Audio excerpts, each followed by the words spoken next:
Bonjour à toutes et tous, merci d'être là pour cette conférence sur les artistes femmes de l'invisibilité à la reconnaissance. C'est un plaisir de vous retrouver ou de vous trouver pour la première fois. Vous savez en fait que voilà, la problématique des femmes est en fait constante dans toute discipline.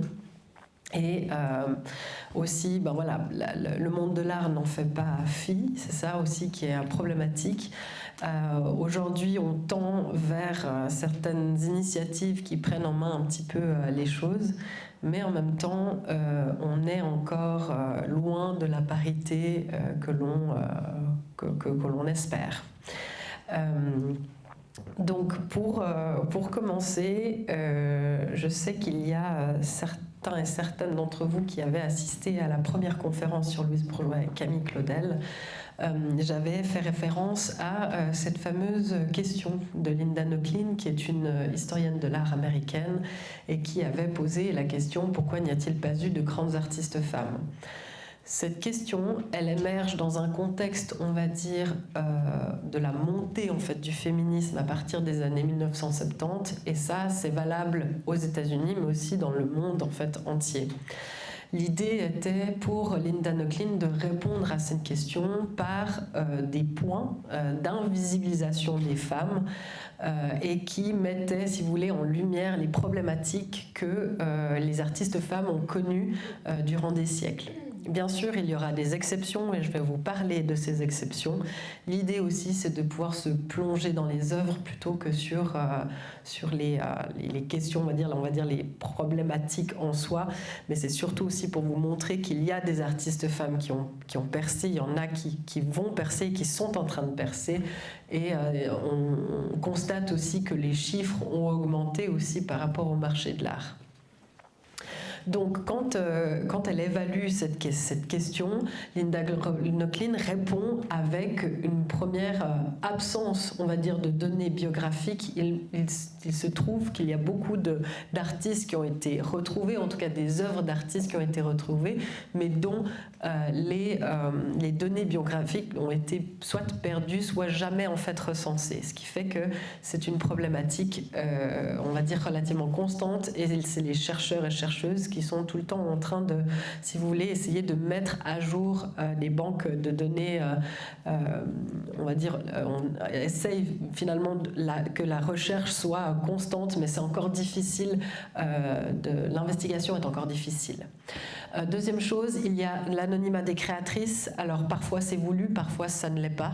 C'est-à-dire que souvent les œuvres ne sont pas forcément aussi signées par les artistes.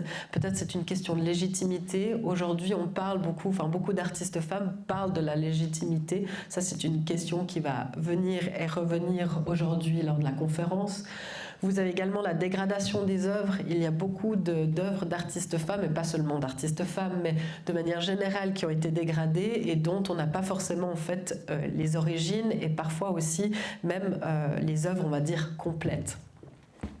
Après, vous avez l'abandon du nom de jeune fille. Souvent, on fait l'amalgame entre le nom de famille de l'homme qui est aussi artiste, et donc du coup, on ne se rend pas compte que c'est l'artiste, c'est la femme en fait du couple qui a réalisé en fait une œuvre d'art, et donc ça reste, si vous voulez, problématique. Alors aujourd'hui, on arrive un peu à individualiser tout ça, mais souvent, si les artistes femmes signaient de leur nom de famille, il était parfois un peu difficile de dissocier un travail masculin, le travail du mari et de la femme.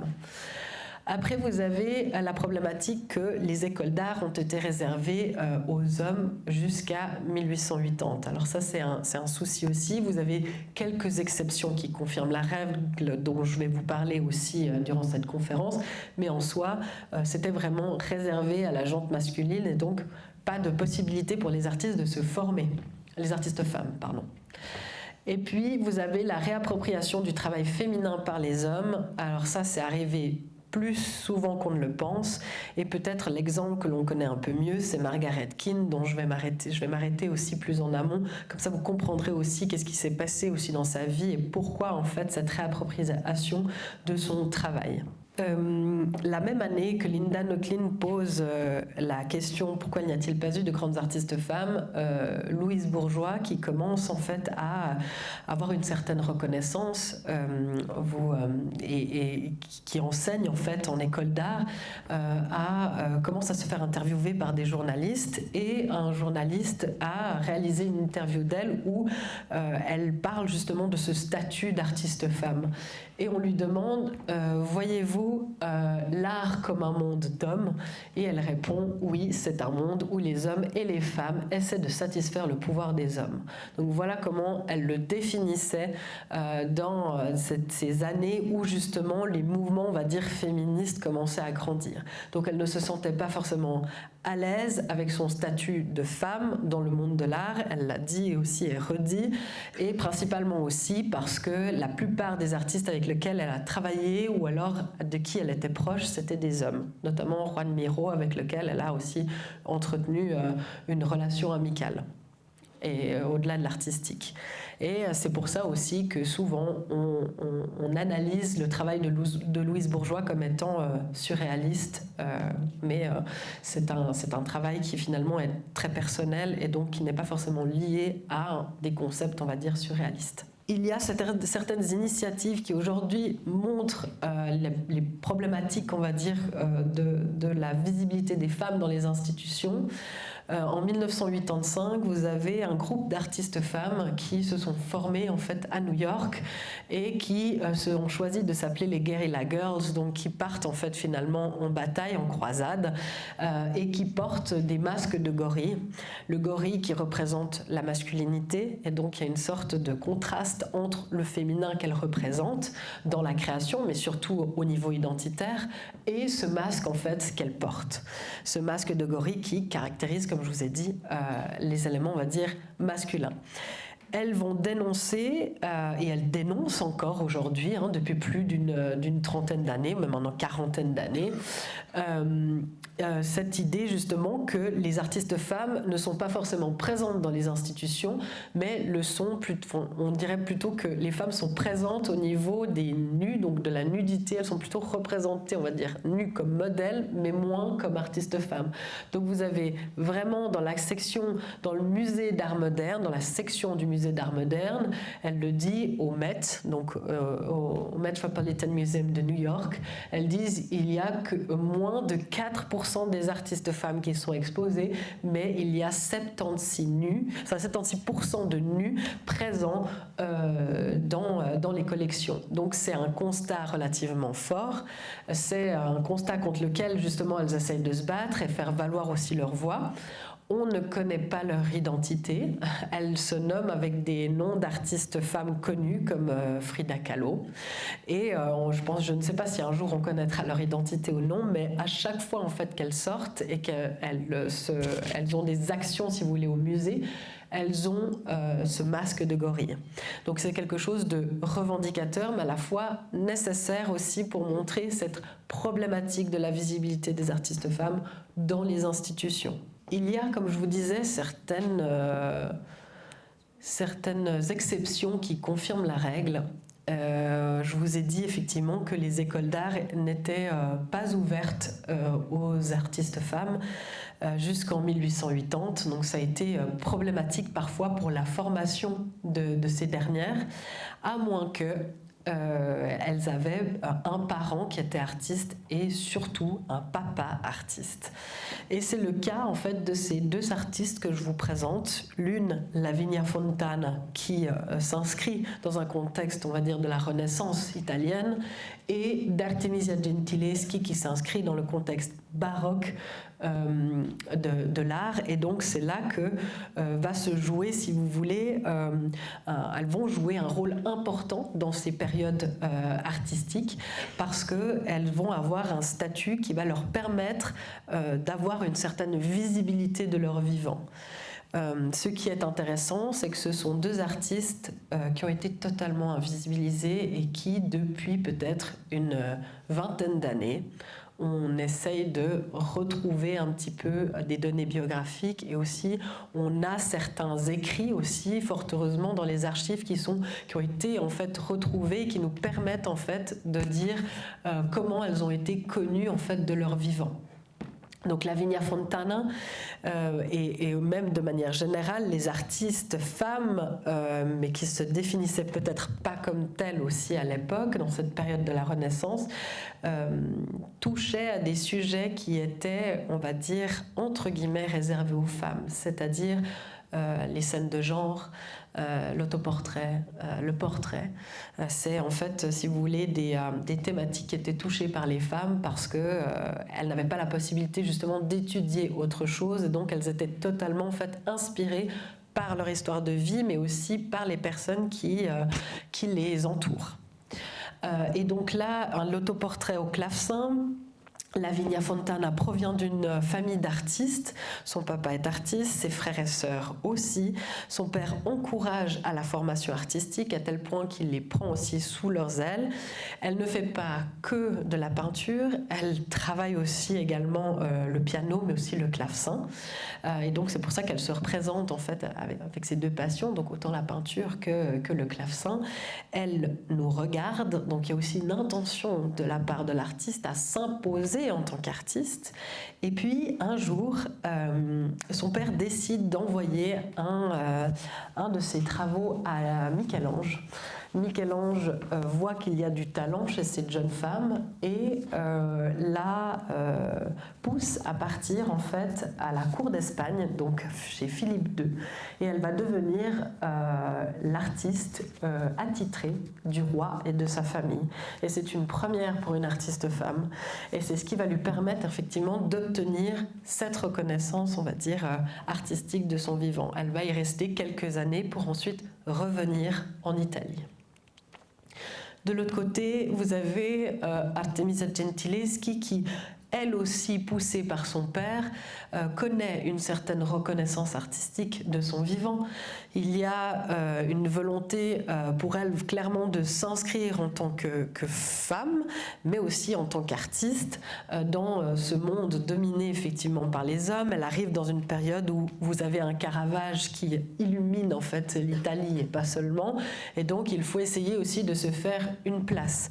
Elle est relativement jeune, elle a du talent, elle a été formée par son père, et donc il faut montrer en fait son travail, à tel point que la ville de Naples va à un moment donné l'appeler. Elle va faire énormément de commandes aussi pour des personnes, ou en tout cas on va dire des personnes nobles et haut placées aussi en Italie, qui lui permettront justement de pouvoir affiner aussi sa technique. Ses œuvres sont totalement liées à son histoire de vie. Elle a vécu aussi certains traumatismes lorsqu'elle était jeune. Judith décapitant Holoferne, que vous avez en face de vous, il en existe deux. Une qui se trouve aux Offices à Florence et une autre qui se trouve au musée Capodimonte à Naples. Ce qui varie en fait, c'est la couleur de la robe de la Judith, qui est jaune aux Offices et bleu à Capodimonte. L'idée était vraiment de traduire le sentiment qui l'habitait au moment où elle a réalisé ses œuvres. Il faut savoir qu'effectivement, en période baroque, les sujets religieux ou bibliques sont relativement répandus. Et donc, de ces sujets-là, elle a décidé aussi d'en faire quelque chose de personnel. Donc, sous les traits de la Judith, c'est bien Artemisia Gentileschi que vous voyez. Et l'idée, c'était vraiment de se venger, entre guillemets, de ce qui lui était arrivé. Lorsqu'elle a travaillé en fait à l'atelier de son père, il y avait un jeune artiste qui s'appelait Agostino Tassi, qui venait souvent travailler avec lui, ou en tout cas s'approvisionner aussi au niveau du matériel chez son père. Et un jour, ce qu'il se passe, c'est qu'ils se retrouvent tous les deux à l'atelier et il la viole.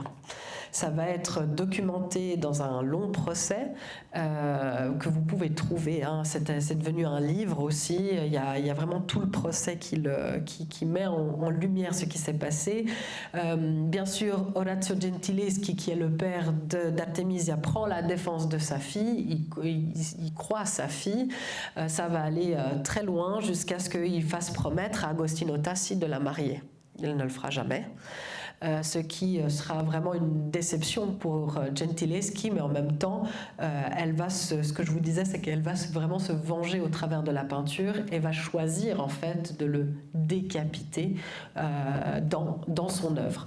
Donc vous avez vraiment ce contraste des couleurs entre le sang qui vraiment coule sur la blancheur des draps, donc une sorte de purification du sang, mais aussi en même temps de montrer qu'il y a eu une sorte d'atteinte à la pudeur également. Donc on est souillé, ce linceul blanc a été souillé, et puis la force avec laquelle Gentileschi met dans son poignet qui tient la tête, plus la main droite qui va décapiter en fait Holoferne, il y a cette idée vraiment d'envie de tuer, donc vraiment d'anéantir le mal.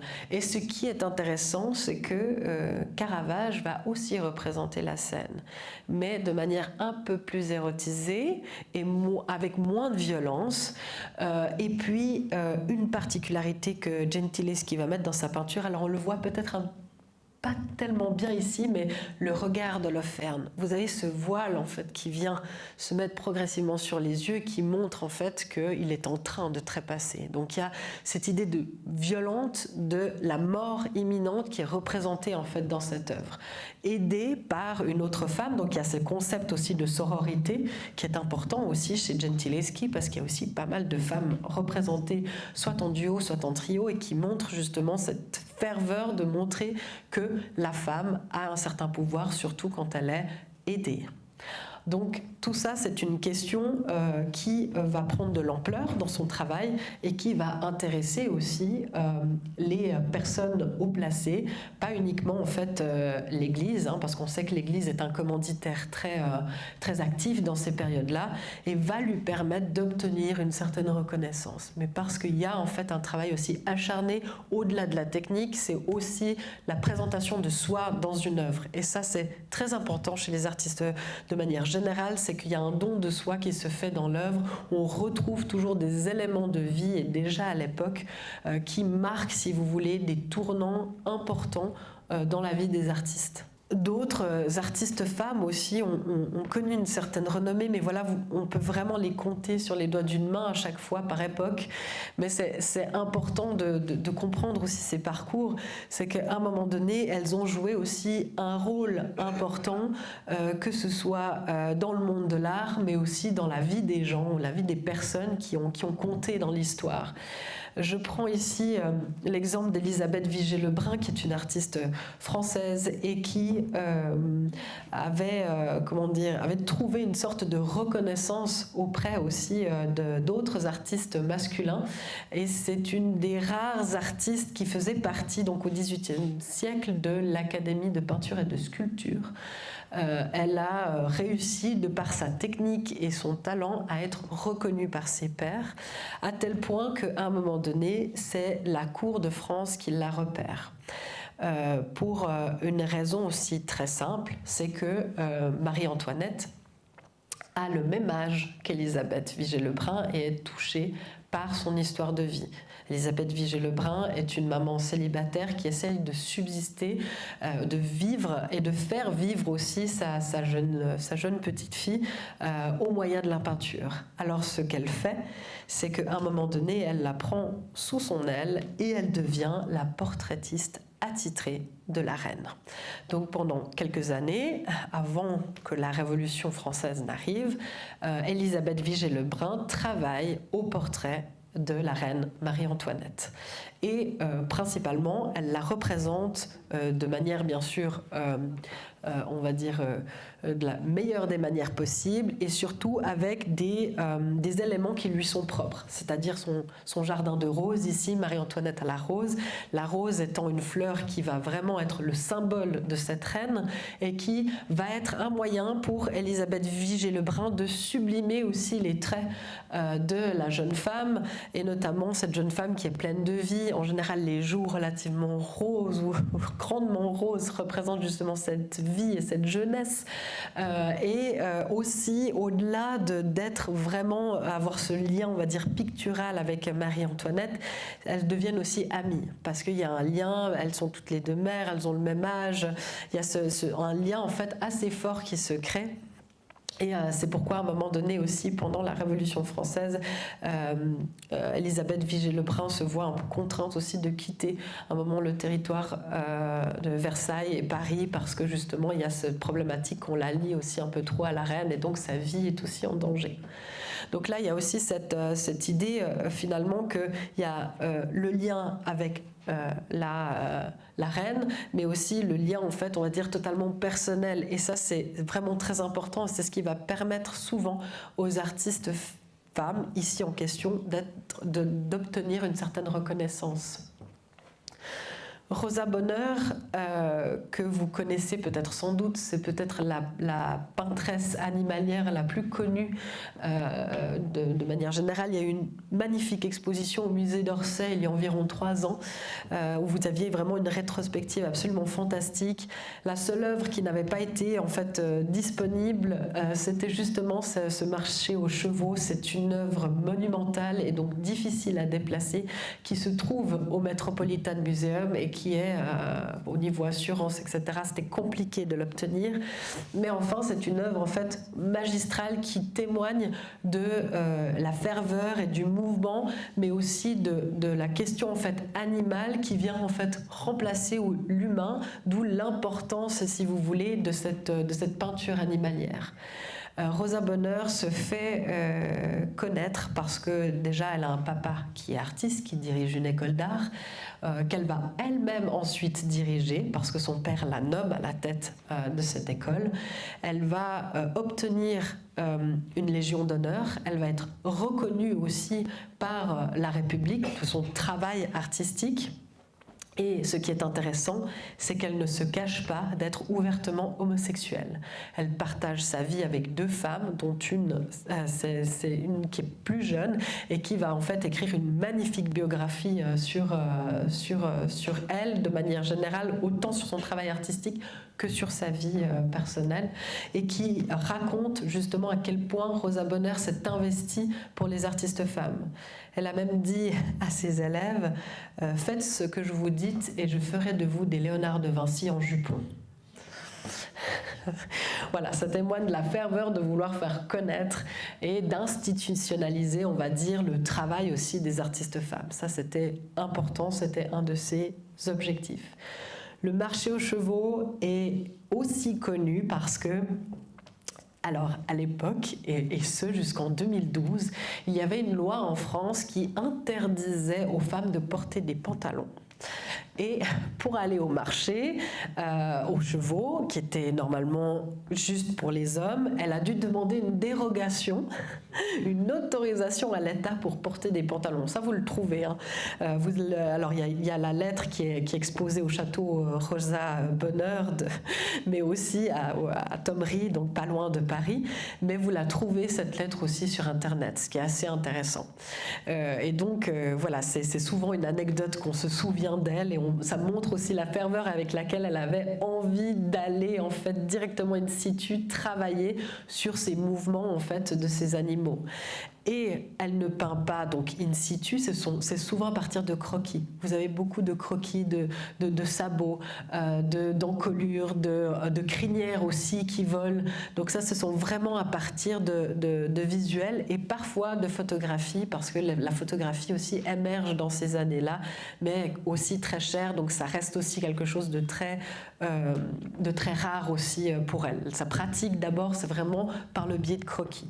Et donc on voit la manière magistrale avec laquelle elle représente l'animal, à tel point que l'animal a une force telle qu'elle dépasse celle de l'homme. Et en fait, c'est ce qu'elle essaye de montrer, c'est que non seulement il y a cette force, mais il y a aussi une sorte de domination de l'animal qui est voulue en fait dans son travail artistique.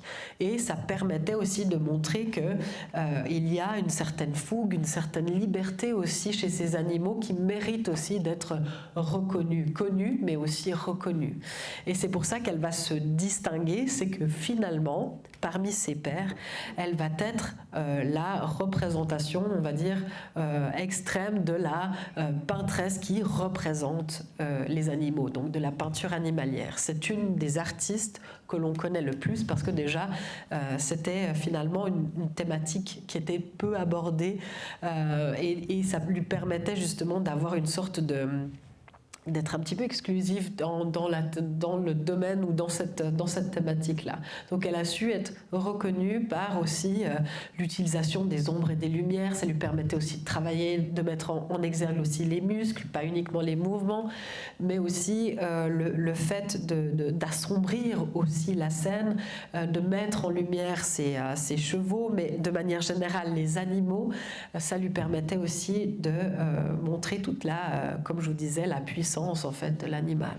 Et aujourd'hui, on la redécouvre parce qu'à un moment donné, son travail, comme la thématique, si vous voulez, c'est un petit peu comme l'autoportrait, comme la thématique de la peinture animalière n'était pas considérée comme une thématique noble, eh bien à un moment donné, on a aussi mis légèrement de côté et ça n'était pas forcément intéressant pour, on va dire, les artistes d'utiliser ou en tout cas de représenter, on va dire, les animaux. C'était pas, si vous voulez, une thématique première. D'autres artistes se démarquent dans, on va dire, soit la technique ou soit dans des mouvements artistiques.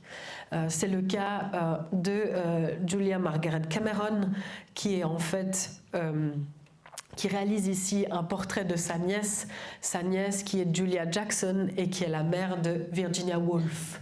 Donc il y a une sorte de filiation qui est montrée en fait dans son œuvre à Julia Margaret Cameron, parce qu'elle va portraitiser ou prendre le portrait de personnes de sa famille et surtout en fait des femmes. C'est une envie de visibiliser ces femmes ou les femmes de sa famille, mais aussi de capter aussi une émotion. Cameron était persuadé que l'appareil photo pouvait capter une émotion. Et si on regarde effectivement ce portrait de sa nièce, il y a une émotion qui transparaît. Alors ce sont des petits formats, hein, donc là je vous le montre grand, comme ça on voit vraiment ce que ça donne. Et de nouveau ce jeu d'ombre et de lumière qui permettent aussi à Cameron de jouer sur cet effet du regard, ou même encore cette chevelure floutée qui met en fait en exergue le visage de sa nièce. Elle est reconnue aussi par ses pairs, elle connaît une certaine reconnaissance de son vivant parce que c'est une des rares femmes photographes de cette époque. Donc elle réussit à s'implanter dans un milieu, on va dire, masculin, car reconnue pour sa recherche, on va dire, artistique, et notamment ses portraits, voire aussi des mises en scène, on va dire, comme une scène de genre picturale au travers de la photographie. D'autres artistes, effectivement, comme Berthe Morisot, connaissent un certain essor pour diverses raisons, mais qui est saluée par la manière dont elle va peindre par ses pairs. Berthe Morisot est une artiste qui va progressivement intégrer le mouvement des impressionnistes. Elle va être une proche d'Édouard Manet, parce que déjà il y a une amitié qui se crée entre les deux artistes, mais aussi parce qu'elle va épouser son frère Eugène Manet, et donc il y aura cette relation en fait beau-frère-belle-sœur et cette envie finalement de faire connaître aussi son travail. Berthe Morisot, de manière générale, son travail se caractérise par des scènes de genre, donc des scènes prises de l'intimité. Vous avez ce fameux berceau qui est peut-être l'une de ses œuvres les plus connues, qui peut-être parfois témoigne de la douceur d'une mère vers son enfant, ou alors qui aujourd'hui peut être lu comme la fatigue d'une mère face à son enfant. Tout dépend comment on l'interprète. En tout cas, les jeunes, ce qui est marrant, c'est qu'ils l'interprètent en fait comme ça, parce que la femme est représentée en noir, parce qu'il y a une sorte de tristesse ou de lourdeur qui se lit sur son visage. L'enfant enfin endormi. Voilà. Mais en même temps, voilà, cette douceur se lit au travers du voilage de ce berceau qui est blanc et qui finalement est le protagoniste de la scène. On ne va pas forcément regarder les personnages, mais c'est surtout aussi ce berceau qui prend en fait une certaine ampleur dans cette œuvre, qui est blanc. Et en même temps, ce qui va être salué justement par les impressionnistes, c'est la manière dont Berthe Morisot va réaliser les différences de texture. Si on regarde très très bien, ces textures se voient vraiment au travers de son index et son majeur, où passe le voile en fait du berceau, et en tout cas du voile qui se trouve sur l'enfant. Et donc il y a cette envie, si vous voulez, de mettre en avant la matière, parce qu'on sait aussi que voilà, tout ce qui est textile est relié aussi à la femme, hein, la technique du textile, les artistes femmes. Au Bauhaus, par exemple, c'était les femmes qui enseignaient l'art textile. Voilà, donc il y a cette idée qu'il y a une sorte de connexion entre la matière et les femmes. Et donc, Berthe Morisot, qui a étudier et réétudier cette manière de concevoir le tissu, elle va le faire au travers de ses doigts, où vous avez vraiment la transparence du voile qui se lit. Tout ça pour mettre en exergue sa sœur, qui est en fait qui est jeune maman, sa sœur Edma, et sa nièce Blanche. Donc Blanche aussi, là il y a aussi une petite référence avec ce berceau qui est blanc, et en même temps ce voile un peu rosé qui fait référence aussi à la vie, à la jeunesse. De nouveau, hein, ça c'est joues aussi rosées. Il y a toujours cette question en fait de la jeunesse qui revient, et puis en même temps qui fait face à une scène, on va dire, plutôt douce, plutôt tranquille au niveau du rendu.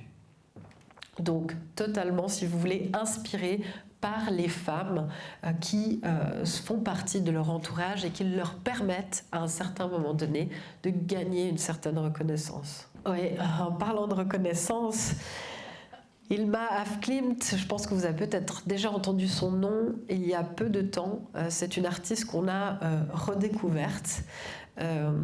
J'aurais voulu vous mettre un pendant artistique avec une œuvre de Kandinsky, mais je me suis dit peut-être que je laisse un petit peu plus de place à cette femme qui a justement laissé sa place pendant trop d'années. Hilma af Klint est une artiste suédoise qui, à un moment donné de sa vie, donc quand elle réalise ces œuvres-là, souvent elle appelle groupe 4, 5, 6. Donc il y a déjà une sorte de tendance vers l'abstraction qui se lit. On est à la fin, en fait, la plupart de son travail est réalisé à la fin du 19e, début du 20e. Et là, Hilma af Klint écrit en fait un testament adressé à son neveu, en disant: il faut que mes tableaux soient enfermés pendant 30 ans, parce que le monde n'est pas prêt à les recevoir. Elle avait raison. Mais en même temps, quelques années plus tard, émerge ce concept de l'abstraction avec Kandinsky. Donc à partir des années 10, il y a cette volonté, avec les fameuses compositions de Kandinsky, de rendre la peinture un peu plus, on va dire, intuitive, plus que abstraite, c'est vraiment intuitive, émotionnelle. Ça passe en fait par directement l'émotion que de peindre directement de manière intuitive plutôt. Là, c'était le cas aussi pour Hilma af Klint. C'était cette manière de peindre totalement intuitive qui fait référence à des notions de la vie, comme ici l'enfance. Il y a un contexte parfois qui se veut aussi géométrique. Alors là aussi, les formes géométriques apparaissent relativement à la fin du 19e, début du 20e, et notamment avec l'avènement du cubisme. Là, on est dans les années cubistes en 1907-1908. 1907, c'est aussi l'avènement des Demoiselles d'Avignon pour Picasso. Donc, il y a aussi tout ce concept en fait géométrique qui commence à émerger. Et donc, Hilma af Klint, son travail tombe en fait dans l'oubli. parce qu'à un moment donné, il faut ressortir ces œuvres et on se rend compte qu'elles elles ont été créées avant celles de Picasso ou encore Kandinsky. Donc là, on se demande, mais qu'est-ce qui s'est passé pour que elle était persuadée et peut-être visionnaire que son travail ne serait pas en fait apprécié à sa juste valeur. Et elle avait effectivement raison. Aujourd'hui, certains musées ont des œuvres d'elle, mais la plupart des œuvres que vous pouvez en fait contempler sont à Stockholm, en Suède. Donc là, c'est vraiment, il faut normalement faire le voyage. Et c'est pas des petits formats comme vous voyez, donc il y a déjà cette idée aussi de voir grand. Il y a un côté aussi très spirituel dans l'œuvre de Klimt, comme s'il y avait une sorte d'envie de montrer que on est totalement inspiré. C'est totalement ce côté intuitif qui lui permet de réaliser une œuvre, mais qui est totalement lié avec des concepts du vivant. D'où la référence à l'enfance, par exemple, ici. Donc voilà, c'est une artiste qui mérite d'être connue, qui aujourd'hui progressivement sort un petit peu de l'ombre, mais qui a encore des difficultés parce que sa biographie n'est pas tout à fait nette. Il manque aussi quelques éléments au puzzle, donc c'est aussi quelque chose qu'il faut en fait travailler. Quand on parle aussi de visibilité ou de reconnaissance artistique des femmes, il faut parfois aussi faire référence au fait qu'à un moment donné, elles ont partagé leur vie avec des artistes hommes. Et c'est ce que je vous disais aussi au début, c'est qu'à un moment donné, parfois, leurs œuvres se sont noyées avec celles de leurs compagnons. Et donc on a parfois aussi oublié à quel point parfois elles ont été plus connues que leurs compagnons, mais au moment en fait où elles ont créé.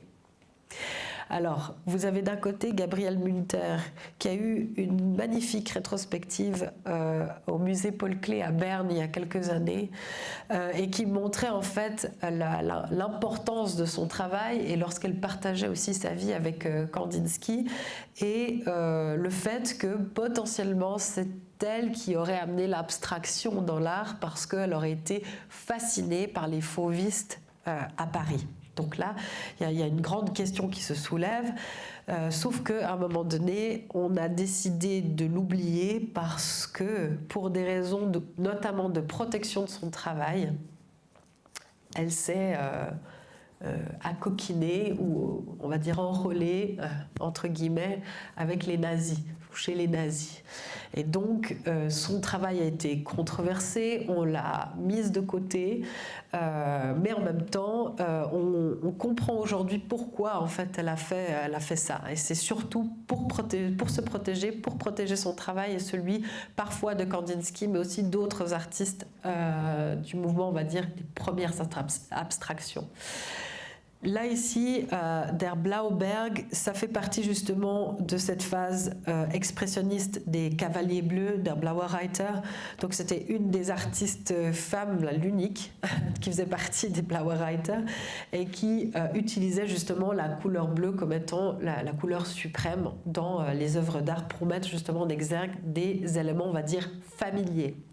Quand je parle d'éléments familiers, c'est une région en particulier en Allemagne où elle avait une maison familiale. Cette fameuse maison se trouve ici dans cette œuvre, qui est une maison où il y avait des réunions aussi d'artistes qu'elle organisait avec Kandinsky et qui, à un moment donné, va être une sorte de protection pour ses œuvres d'art et les œuvres aussi de ses compères. Donc ça va devenir, si vous voulez, beaucoup d'œuvres de Kandinsky, mais aussi les siennes vont être protégées à l'intérieur de cette maison que les nazis n'iront pas chercher en fait dans cette campagne en fait bavaroise. Ça va être vraiment quelque chose, si vous voulez, de fermé. Il y a quelque chose, une envie vraiment de garder cela intime, mais en même temps de protection. C'est ce que je vous disais. Mais c'est une artiste qu'on a redécouverte et que, oui, aujourd'hui on comprend pourquoi il y a eu certaines en fait attitudes ou certains liens un peu étranges. Sonia Delaunay, un peu, alors pas du tout dans la même vibe, pourtant on est un peu dans les mêmes années.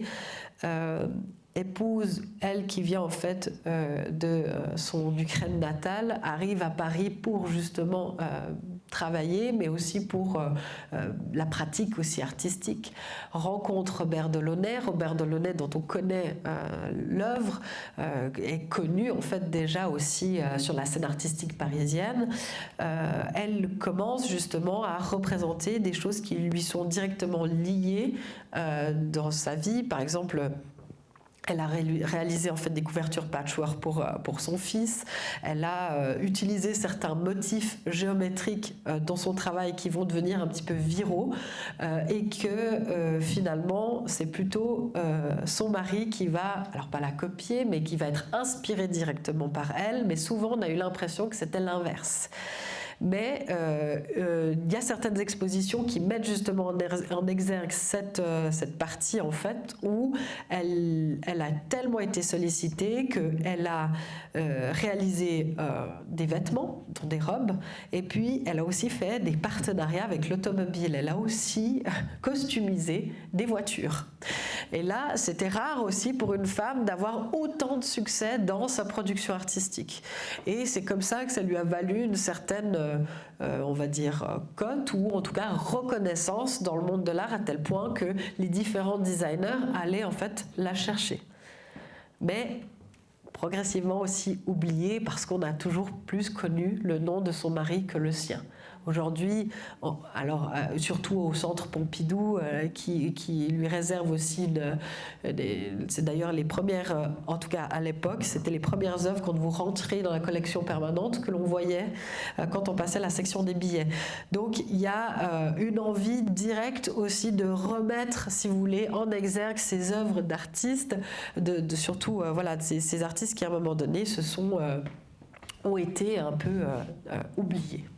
D'autres artistes qui ont fait partie de couples d'artistes, mais aussi de mouvements artistiques importants. Ici, d'un côté, Sophie Teuber-Harp avec le dadaïsme et de l'autre côté, Niki Sandfalm avec le nouveau réalisme. Ce sont deux artistes femmes qui étaient pratiquement les seules à faire partie de ces mouvements artistiques, mais qui ont su s'imposer. Pourquoi elles se sont imposées? Parce que leur technique, leur façon de faire, la manière de présenter en fait au monde artistique des manières de faire différentes. Si je prends ici par exemple la tête Dada de Sophie Teuber-Harp, va être, si vous voulez, le symbole du mouvement artistique des dadaïstes. Et tous vont être, on va dire, vont reconnaître, si vous voulez, cette dimension-là. On prend quelque chose d'existant, comme voilà cette tête qui normalement est utilisée pour faire un chapeau, et elle va en fait le peindre à sa manière et représenter en fait un visage. C'est le symbole du dadaïsme. Mais en même temps, c'est une artiste que l'on connaît un peu moins.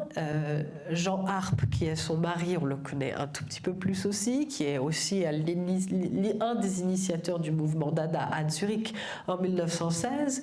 Et puis, on va la redécouvrir progressivement, et notamment, c'est un fait, vous le savez aussi, c'est qu'à un moment donné, son visage a orné nos billets de 50 francs. Voilà. Il y avait ça. Et puis, Niki Sandfalm, qui, elle, découvre, si vous voulez, l'art que tardivement. Elle a subi, en fait, quelques mois plutôt, en maison psychiatrique. Elle a subi des électrochocs. Il y a eu des révélations, des choses qu'elle avait oubliées de son enfance qui, tout à coup, ressurgissent, notamment un inceste avec son père.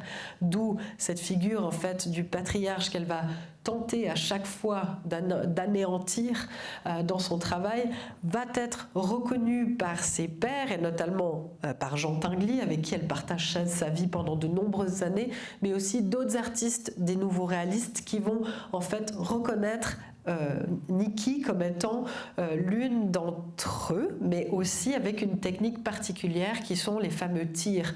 Les tirs qu'elle faisait au 22 long rifle, elle faisait en fait saigner la peinture. Et vous avez un exemple en fait ici.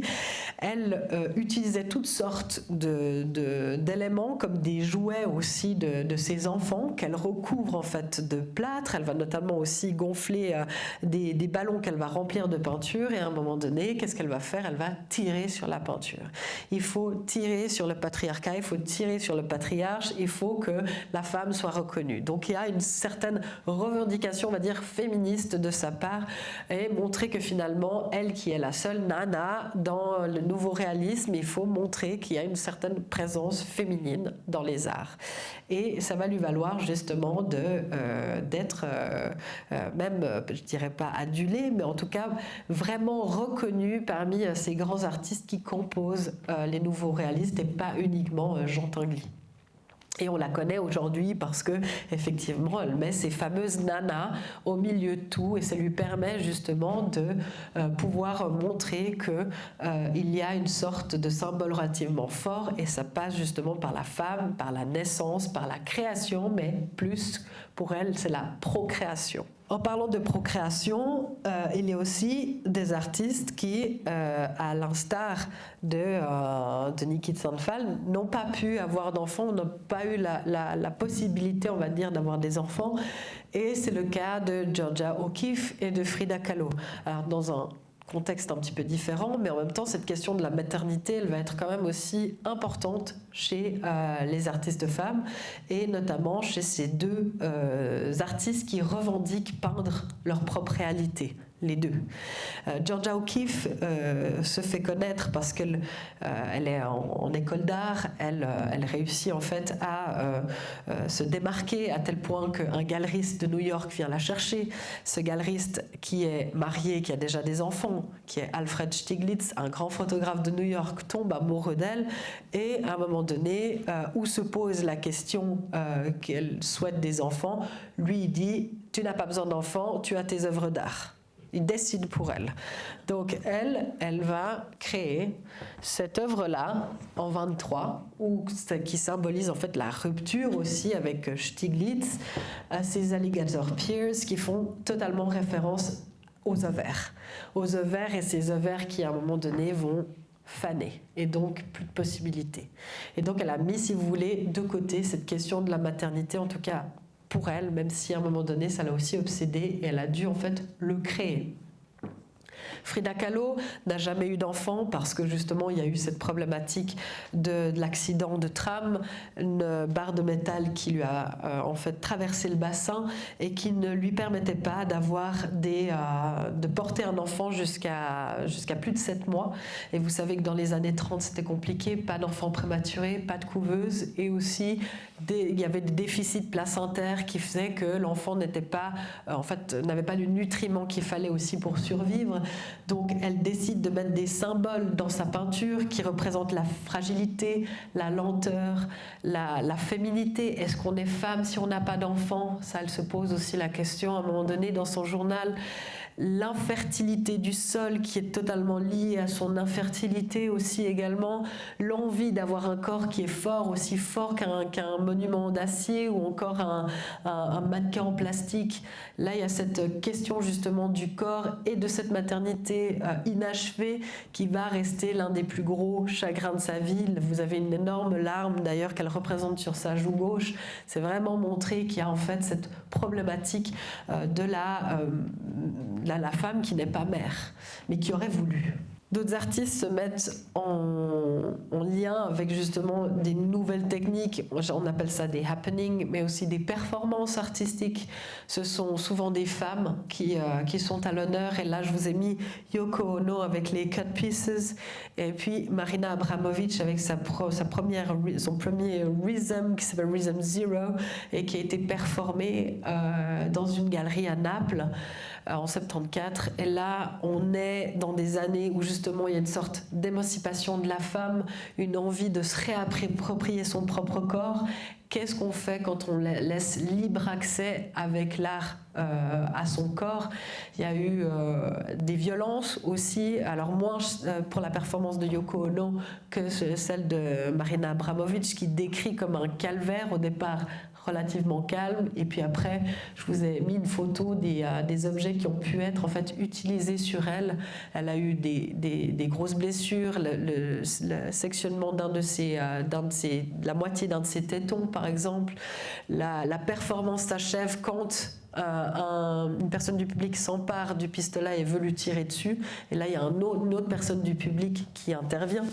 Et là, c'est vraiment, si vous voulez, questionner cette limite de l'art. Est-ce que les artistes vont se positionner en fait à tel point qu'ils vont peut-être mourir pour l'art? Et Marina Abramović se distingue parce qu'elle est l'une des seules femmes à poser cette question et à se dire oui, ce jour-là, je pouvais mourir pour l'art, j'aurais pu mourir pour l'art. Donc il y a une sorte de transcendance entre sa vie et son œuvre qui fait que son propre corps incarne son œuvre. Je vous parlais de Margaret Keane, voilà un des derniers exemples de cette, on va dire, revendication de la place des femmes dans le monde de l'art. Je vous ai mis cette œuvre qui est une œuvre qui appartient à la Keane Eyes Gallery, donc la galerie d'art qu'a créée à San Francisco Margaret Keane. C'est une œuvre particulière parce qu'elle symbolise sa victoire au tribunal. C'est l'œuvre la plus rapide qu'elle a dû exécuter. Elle l'a exécutée en 53 minutes devant le juge parce qu'à un moment donné, il fallait revendiquer son travail. Il y a un très bon film qui a été justement fait par Tim Burton qui s'appelle Big Eyes, ou qui raconte en fait l'histoire de Margaret Keane et qui démontre qu'en fait la problématique de l'usurpation, on va dire, d'identité de l'homme par la femme, de la femme par l'homme, excusez-moi, parce qu'elle signait ses œuvres Keane et non pas Margaret Keane ou encore de son nom de jeune fille. Donc elle a vraiment pris le nom de son mari qui se disait lui artiste peintre, donc il l'a vraiment mené en bateau. Et puis à un moment donné, le juge a dit le seul moyen de vous départager, c'est que vous me faites une œuvre.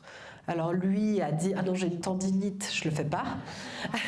Et elle a fait, elle a fait donc cette exhibit qui s'appelle Exhibit 224, qui est en fait la pièce à conviction numéro 224. Voilà.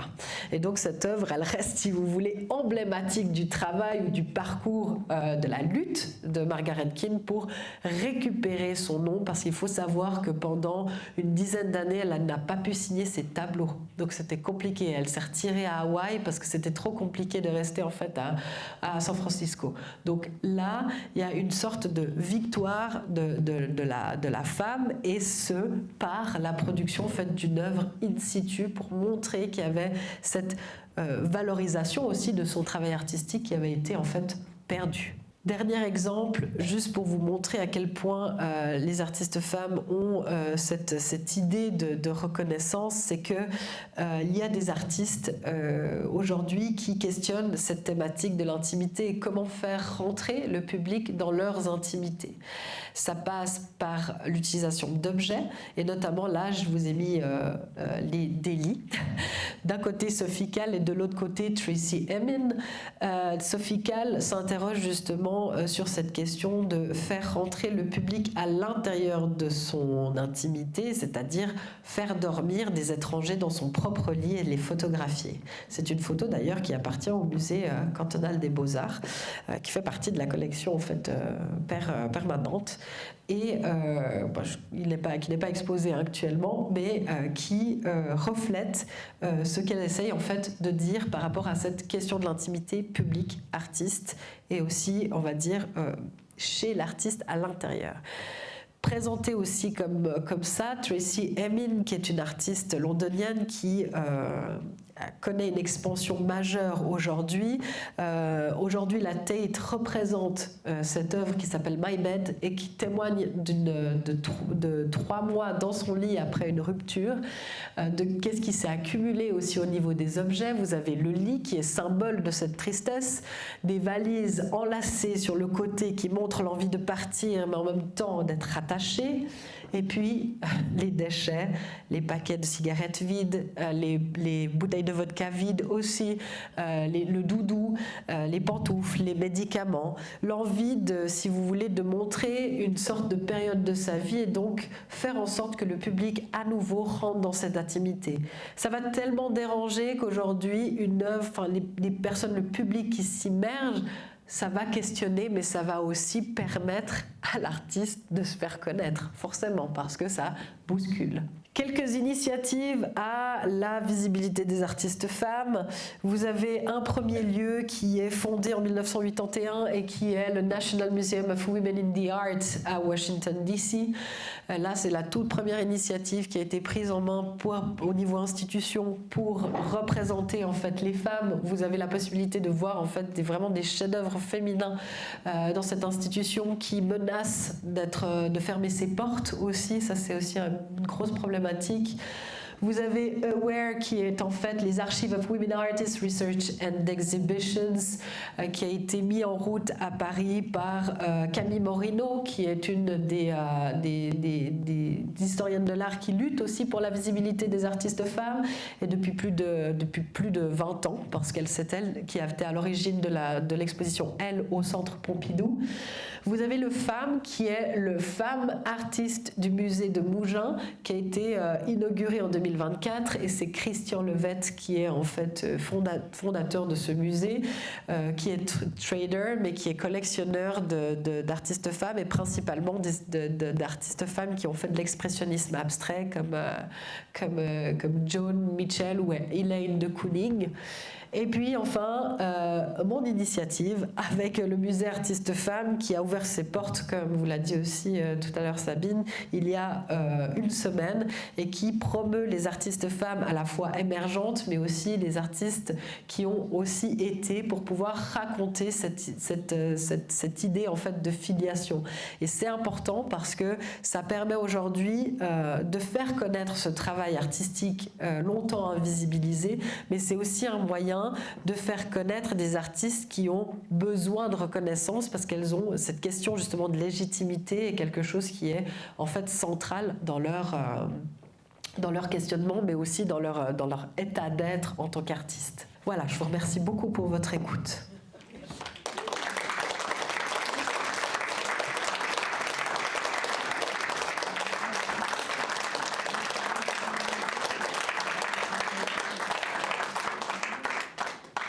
Est-ce que je peux répondre à certaines questions? Oui. Dans le monde, là, tu proposes quelques musées des femmes. Est-ce qu'il y en a d'autres? Ou bien on a des statistiques? Alors, il y a quelques initiatives. On n'a pas de statistiques encore, mais il y a d'autres initiatives comme des espaces d'art que l'on connaît peut-être en Allemagne, aussi en Autriche, mais c'est des lieux qui ne font encore pas beaucoup parler d'eux, malheureusement. Donc là, j'ai mis vraiment un petit peu ceux qu'on connaît, surtout, en tout cas les trois premières initiatives, parce que c'est ce qui est le plus diffusé, on va dire, dans le monde de l'art. Oui. Moi, je n'ai pas une question tout de suite, là, maintenant, tout de suite, mais je voulais dire que j'ai trouvé très vivant et passionnant. Merci beaucoup. C'était le but. Bon, le but, c'était aussi de pouvoir vous montrer au niveau des siècles qu'il y a eu de la visibilité pour certaines des artistes, mais ça a été finalement aussi une lutte. Oui.